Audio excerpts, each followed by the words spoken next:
Der nächste Erfolgstyp von Audi fiel eine Nummer kleiner aus. Es war der A4 Quattro Super Touring. Er trat 1996 in 7 europäischen Meisterschaften in der 2-Liter-Klasse an. Sein Vierzylinder-Sauger brachte es auf knapp 300 PS. Das Getriebe wurde bereits sequenziell geschaltet. Im Herbst konnte Audi einen historischen Triumph feiern. Der A4 hatte alle 7 Titel gewonnen. In England setzte sich Frank Biela durch. A4 STW. Natürlich ein tolles Fahrzeug. Ich habe damals den Schritt vom V8 über den Audi 80 zum A4 natürlich miterlebt. Das erste 2-Liter-Auto von uns war damals der Audi 80 und dann kam später das neue Modell, der A4.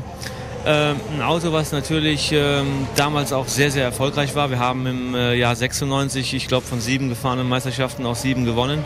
Und da gibt es für mich natürlich auch nur tolle Erinnerungen. Ich habe damals in England fahren dürfen, habe die britische Meisterschaft gefahren und habe sie dann auch im ersten Jahr gewonnen. Es gab tolle Rennstrecken und wie man das ja von England kennt, sehr, sehr viel Regen. Und da waren wir natürlich mit dem Quattro auch sehr gut bedient. Es war damals also auch ein A4 Quattro. Und tolles Fahrzeug. War seinerzeit, denke ich mal, der Tourenwagen, den es zu schlagen galt.